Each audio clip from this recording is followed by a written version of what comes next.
আমার বোনেরা, একটু কর্ণপাত করে শুনবেন যে মহান আল্লাহ তাআলা মহিলাদের কথা আগে কেন বললেন। মহান আল্লাহ তাআলা বললেন, আয-যানিয়াতু ওয়াজ-যানি, যারা জেনাকার মহিলা এবং জেনাকার পুরুষ। এখানে জেনাকার মহিলাদের কথা মহান আল্লাহ তাআলা আগে বললেন।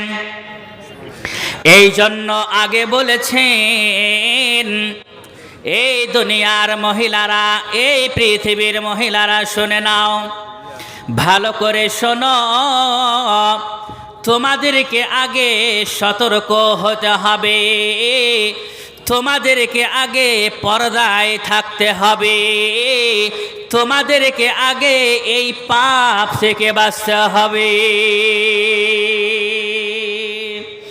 যতক্ষণ পর্যন্ত তোমার মতো মহিলা পুরুষদেরকে সিঙ্গেল না দেবে, যতক্ষণ পর্যন্ত তোমার মতো মহিলা পুরুষদের মনকে না লভাবে, অতক্ষণ পর্যন্ত পুরুষেরা জেনা করতে পারে না এবং মহিলাদেরকে ধর্ষণ করতে পারে না। এই জন্য আমার আল্লাহ বলছেন, এই মহিলারা, পৃথিবীর মহিলারা শোনো, তোমাদেরকে আগে এই গুনাহ থেকে বাঁচতে হবে। তোমাদের মধ্যে যেন এই গুনাহের ডর এবং ভয় প্রথমে হয়।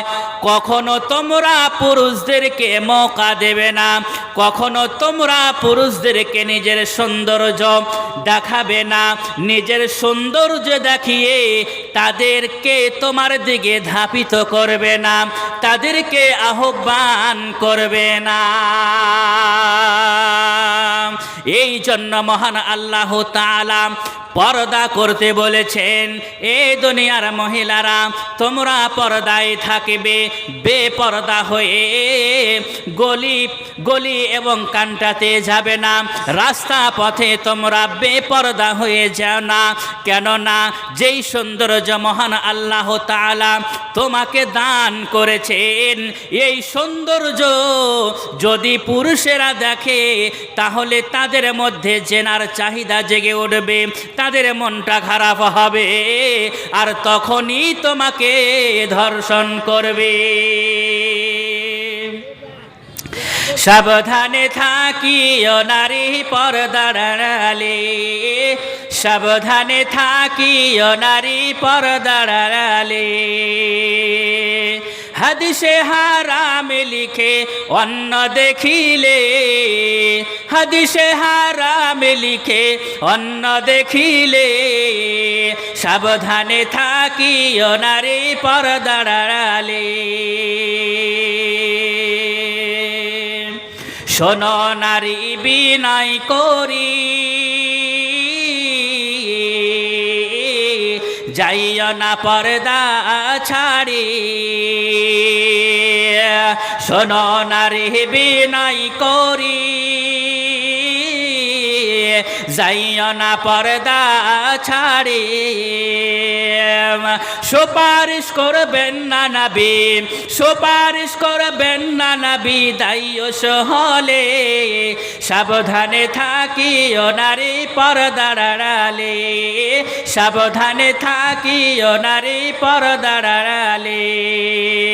হাদিসে হারাম লিখে, হাদিসে হারাম লিখে অন্য দেখিলে, সাবধানে থাকিও নারী পর্দার আড়ালে।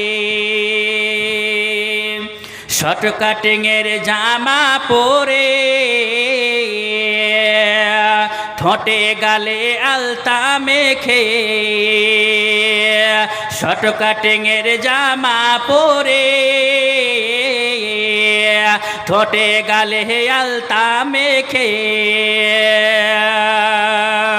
সিনা সিনামাতে যাই গো চলে, সিনামাতে যাই গো চলে দালে দালে, সাবধানে থাকিও নারী পর্দার আড়ালে, সাবধানে থাকিও নারী পর্দার আড়ালে। হাদিসে হারাম লিখে, হাদিসে হারাম লিখে অন্য দেখিলে, সাবধানে থাকিও নারী পর্দার আড়ালে। আজকালের নারীগণে স্বামীদেরকে ঘরে রেখে, আজকালের নারীগণে স্বামীদেরকে ঘরে রেখে, ভালো লাগে না তাদের, ভালো লাগে না তাদের পার্কে না গেলে, সাবধানে থাকিও নারী পর্দার আড়ালে। আমার মায়েরা ও আমার বোনেরা ভালো করে শোনো, যতক্ষণ পর্যন্ত পুরুষদের মনকে তুমি না লভাবে, যতক্ষণ পর্যন্ত পুরুষকে তুমি সিঙ্গেল না দেবে, অতক্ষণ কোনো পুরুষ তোমার সাথে জেনা করতে পারে না। তুমি চেষ্টা করলে, তুমি বাঁচতে চাইলে কোনো পুরুষের ধর্ষণে তুমি যাবে না, এবং তোমার মতো মহিলার দ্বারা কখনো কাবিরা গুনাহ হবে না। কিন্তু আমার বোনেরা, যখন ভালোবাসা গড়ে যায়, যখন ছেলেদের সাথে ভালোবাসা হয়ে যায়, আর গুনহার কথা মনে থাকে না, আর গুনহার কথা মনে থাকে না, তখন দুনিয়াতে সব পড়ে যায়, মহাব্বতে দুনিয়ার সব পড়ে যায়।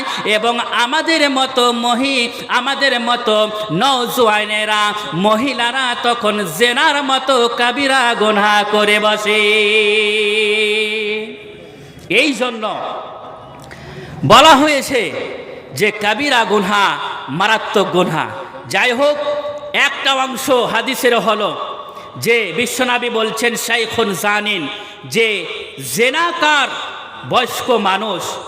এবার পুরুষদের মধ্যে যারা নওজোয়ান, তারা যদি গুনাহ করে নাই তো গুনাহ হবে, কাবিরা গুনাহ হবে, এটা না যে গুনাহ হবে না। কিন্তু পুরুষদের মানে একটু নওজোয়ানি বয়স, ভুল আগে হয়, ভুল তাড়াতাড়ি হয়ে যায়।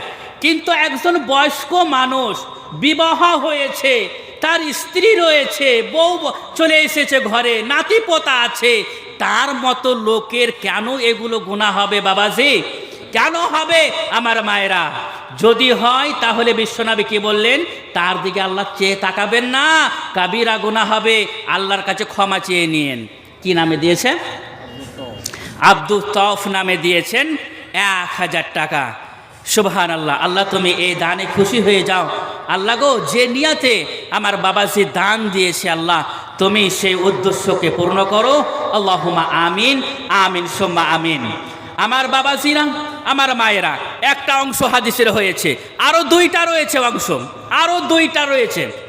তারপরে বিশ্বনবী যে কথাটা বলেছেন, আমি একটু সংক্ষেপে সারার চেষ্টা করছি, আর খালি বুঝিয়ে আপনাদেরকে নিয়ে যাচ্ছি হাদিসটার দিকে, যে বিশ্বনবী সাল্লাল্লাহু আলাইহি ওয়াসাল্লাম এই হাদিসে কি মারাত্মক কথা তিনি আমাদেরকে শিক্ষা দিয়েছেন, যে এই আমার উম্মতেরা খুব সতর্ক, খুব সতর্ক, যে তোমরা একেবারে জেনার ধারেও তোমরা যাবে না, তোমরা জেনা করিও না।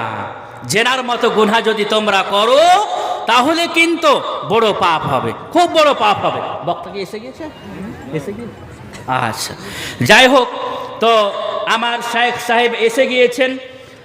উনি বয়সে বড় এবং মাশাআল্লাহ বিভিন্ন জায়গাতে উনি বক্তৃতা দেন। ওনাকে বসিয়ে রেখে আমি বক্তৃতা দেব, এটা আমার জন্য শোভা দেয় না, যেহেতু আমি বয়সে ছোট আর আমি হচ্ছি তালেবে ইলম ওনাদের, তাই আমাকে এখান থেকে আমি নিজের বক্তব্য ইতি করছি। এবং আমি এই বলে ইতি করব, যদিও 2টা অংশ থেকে গেল, সংক্ষেপে খালি তর্জমাটা করে দিচ্ছি, যে বিশ্বনবী বলছেন যে মালিকুন কাজ্জাবুন, মানে লিডার, সমাজের লিডার, ঝুঠা বাদশাহ, যদি বাদশা ঝুটা হয় তাহলেও কিন্তু এটা কবিরা গুনাহ। ঝুট কথা বলা, মিথ্যা কথা বলা, এটাও হচ্ছে কবিরা গুনাহ। এই গুনাহ থেকেও আমাদেরকে বাঁচতে হবে। তারপর বিশ্বনবী বলেছেন ওয়াইলিন মুস্তাকবিরুন, ওয়াইলিন মুস্তাকবিরুন, দরখাস্ত করনেওয়ালা আর সে হচ্ছে মুকাব্বির, মানে তার মধ্যে তাকাব্বুর রয়েছে, ফখর রয়েছে, কিন্তু সে দরখাস্ত করনেওয়ালা, সে চেয়ে খাচ্ছে, তাকে দরখাস্তের প্রয়োজন রয়েছে, তাকে দরখাস্তের প্রয়োজন রয়েছে, তার বাড়ি চলছে না, পরিবার চলছে না, ছেলে মেয়ে অনাহারে রয়েছে, কিন্তু তার মধ্যে তাকাব্বুর, তার মধ্যে ফখর, যে আমি চাইতে গেলে আমার নাক কেটে যাবে, আমি চাইতে গেলে আমি শরমে মরে যাব, আমি চাইতে গেলে আমার মান সম্মান সব শেষ হয়ে যাবে, এরকম একটা নিজের মধ্যে ঘামান্ড রেখে, নিজের মধ্যে তাকাব্বুর রেখে, ফখর রেখে সে কিন্তু চাইতে যায় না, মানুষের কাছে দরখাস্ত করে না, সে তাকাব্বুরের কারণে যদি এরকম ব্যক্তি হয় তাহলেও মহান আল্লাহ তাআলা কাল কিয়ামতের দিনে হাসরের ময়দানে তার সাথে কথা বলবেন না এবং তার দিকে চেয়ে তাকাবেন না, তাকে পাক করবেন না এবং তার জন্য কষ্টদায়ক শাস্তি রয়েছে। যাই হোক, এখান থেকে আমি নিজের বক্তব্য আজকের মতো শেষ করলাম। মহান আল্লাহ তাআলার কাছে আমি দোয়া করি, হে আল্লাহ, তুমি আমাদেরকে এই নসিহতগুলো তুমি আমাদেরকে কাজে লাগাবার তৌফিক দান করো, যেন আমরা কবিরা গুনাহ না করি, ছোট গুনাহ থেকে যেন আমরা বাঁচতে পারি, এবং কবিরা গুনাহ যদি আমাদের পক্ষ থেকে হয়ে থাকে তাহলে যেন আমরা তোমার কাছে ক্ষমা চেয়ে নিতে পারি। ওমা তৌফিকি ইল্লা বিল্লাহ ওমা আলাইনা ইল্লাল বালাগ ওয়া আলাইকুমুল হিসাব। আসসালামু আলাইকুম ওয়া রাহমাতুল্লাহি ওয়া বারাকাতুহু।